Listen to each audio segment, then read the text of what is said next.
arcade stick setup. Got the holes drilled for the, it's actually upside down at this point. I should turn around, do it this way. Alright, so got the holes drilled for all the pieces to go in. These are the legs. They're going to go in the middle of it. And then I'm going to put legs that come out horizontally from each side to keep it upright so I don't have to do 4 legs. And got the trim pieces on. Got it sanded. And the thing that's interesting is I thought about just bolting the legs onto the side of it. But then I was like, maybe it'd be nice if you could just take this apart and store it. So I'm going to try to make these. They're going to be like C-clamps to go on the inside up under the bottom. And the legs will slide up into them. And it'll rest like that. And I measured that out. I'm going to try to 3D print these C holders. The reason why I'm leaving a gap in the middle is it's going to be hard for me to get a drill and drill the screws in. So if there's that gap in the middle, like kind of here in this, if you can visualize it, I'll be able to drill the holes and then run the screws like straight in. This is what I initially sketched up, but I feel like it's going to be high enough off the ground so you don't need the space in the middle for people's legs. I'm still going to do this right here where I'm going to put a cup, going to be some cup holders. I'm going to 3D print like a plastic stand that's going to have some indents in it for you to put a drink on there. I think that's going to be kind of cool. And yeah, I thought about making an angle cut so this would sit at like a 3 or 4 degree angle, so it'll be easier on your wrist. But I don't think that's going to be a problem with how big it is. And not to mention, if I put the cup holders on there, I may have to compensate for that by making this like a 3 degree wedge, so it'll be level. But I think I'm gonna forego all that because that's gonna take a lot of like tinkering and reprinting prototypes for that to happen. So that's where I'm at. That's where I'm at with this.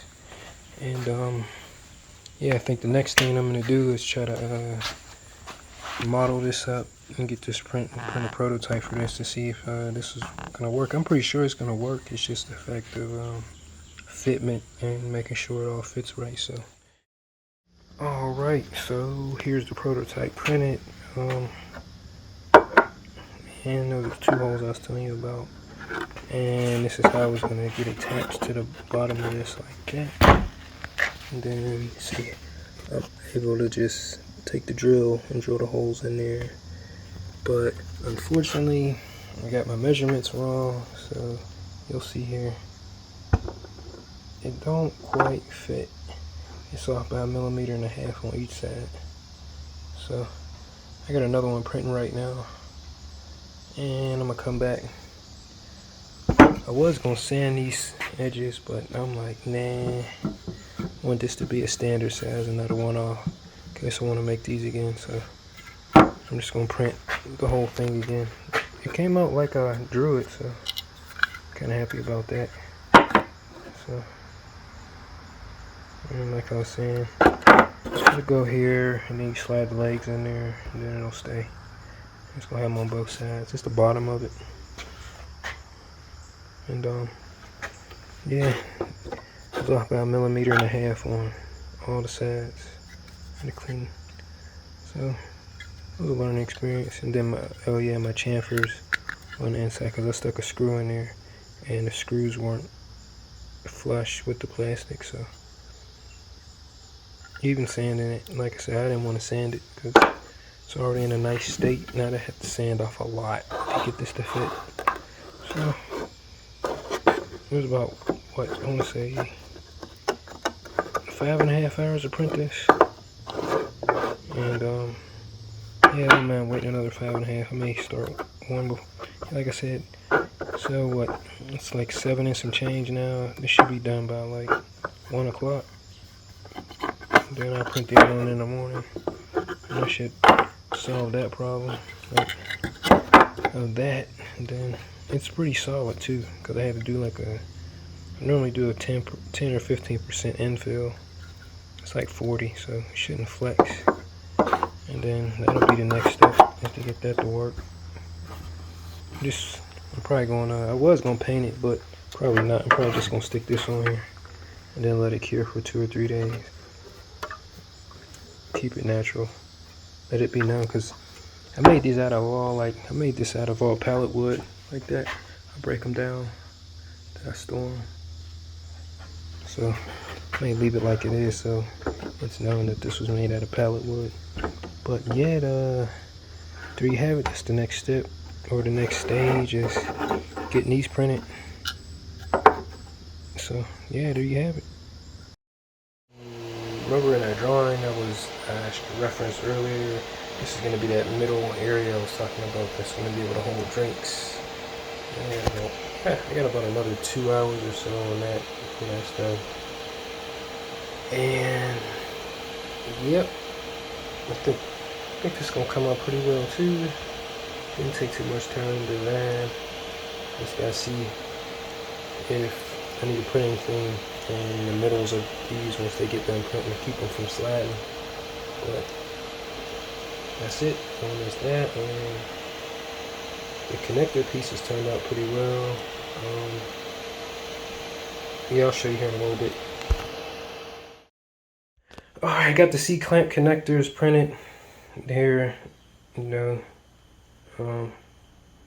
actually, look at that. Got another bag of oranges. I'm about to make some more marmalade, but that's beside the point. Anyway, back to the video. Yeah, so got them both printed. Ran into some snags with the nozzle clogging, so I went through like 2 bad prints before I got it to print correctly because of that nozzle. But anyway, like I was saying, you see here, it goes on there, and it slides on there snug, like that. Because then, it'll be like on the underside, and you'll just be able to slide the legs in and out with no problem. And there's the holes I was telling you about that'll actually bolt to the inside of the bottom side of the arcade stand. Then you just take it, and you'll be able to slide the legs out like that, and then slide it back in. Yeah, so happy that turned out. And that's the leg. I may add some extensions because I don't know, when I had it on the table it was wobbling back and forth like that, but we'll see. Maybe it was because I had it clamped on there instead of actually secured on there like it should have been, so that's probably why I was wobbling. So we'll see about that. So probably the next time, or the next step, is just to get these on here and see how well they actually are secure. Here are the C connectors, and I had them installed, but I didn't like how wobbly they were, so I ended up doing the exact thing I didn't want to do, which was being novel, which is making them removable, but they just shake too much. And with this being PLA plastic, I could just foresee somebody either trying to lean on this or something else unforeseen happening, this plastic cracking. So now it's just a decorative shell. If I was to put something else on there as far as the legs, I probably would use like a metal coupling to go on here to attach, because then they fit well. But when I went to go pick it up, the legs, they didn't slide all the way out, but they slid out, so I ended up putting a screw. I think for future I wouldn't put this type of a bit screw in there. Probably would use like your standard Phillips head, so you could unscrew it and remove the legs, but I ended up making them permanent because, again, I didn't like how unstable it was when I was putting tongue oil on it. So same thing with the other side too. Ended up doing the exact thing I said I wasn't going to do, which was to put screws in here. So now this is a permanent fixture. But other than that, I think it turned out pretty well, or will be turning out pretty well. And then this is the thing I was telling you about, 3D printed. That's gonna hold glasses, and these were the letters I was gonna put on the legs to signify, because when I measured out the legs, each leg was like literally like, I think like 0.2 millimeters difference in size. So I ended up having to tweak the settings on this leg as opposed to this leg, so that these couplings would fit on her for them to ultimately not work. But I think this was a good learning experience. Either would need to make the infill on these a little bit bigger or thicker, or just use a stronger material like metal to make this an attachment.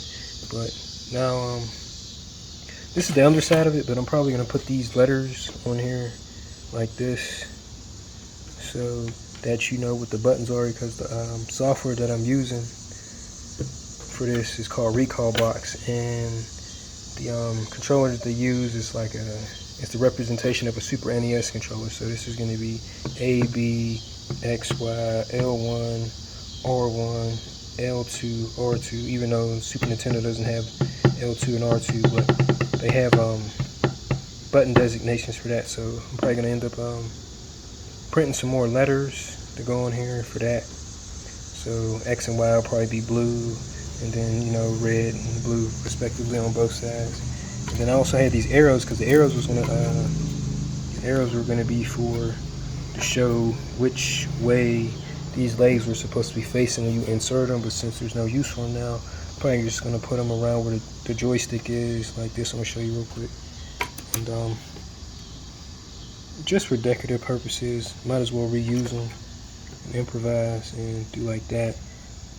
And then put some either some blue ones or green ones that are like going to be like smaller triangles to signify that you can go diagonal.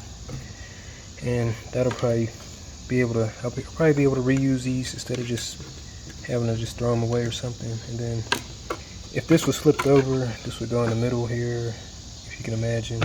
I'm going to screw those down with screws, and then yeah, you can put your drinks in here, and then while you're sitting here playing the game or whatever. But it's a lot more stable now than it was before with just the C connectors in there, what I'm in there, because this thing was wobbling all over the place.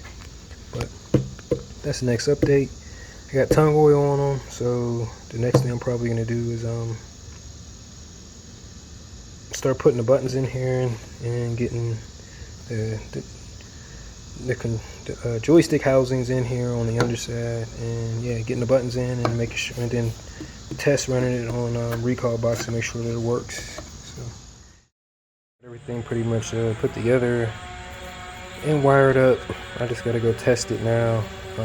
As you can see on some of them, the pattern I got from a website had the buttons relatively close together, and when I went to go use the screw downs, as you can see, some of them either didn't fit the way they should have because they're very tight in there, or I had to forego them altogether. Otherwise, I had to move the holes over by using a Dremel.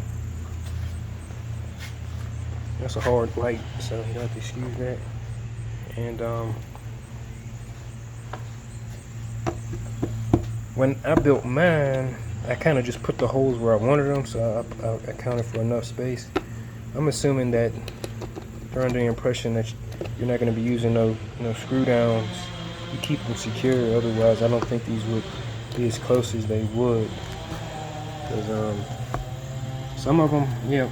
And then not to mention when I drilled the holes for them, they were the exact size. So I just pushed them through basically, or screwed them in. So a lot of these shouldn't push out if I push on them. Let's see. I'm wiggling the hell out of that. Excuse my language. They ain't coming through. And that's pretty much it. I'll probably give you a shot of what the top looks like here in a little bit. So that's that. Alright, so here's the top, and it's done, I'd say. Oh, I might have to spin that around. That's bothering me. But besides that, yeah. And then I put this in the middle. There's a drink holder I was telling you about it. At some point I was going to 3D print, put up there.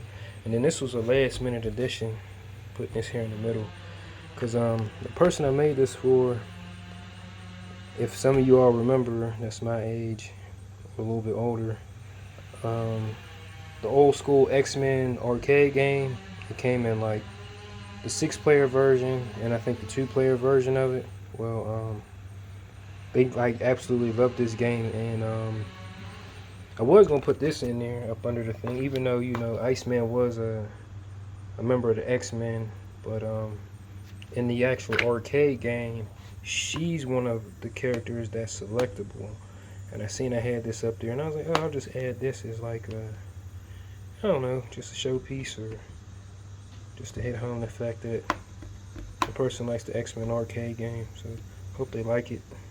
And next step is probably just to go in the house and plug it up, make sure everything lights up, make sure everything works, and then I say I'm done.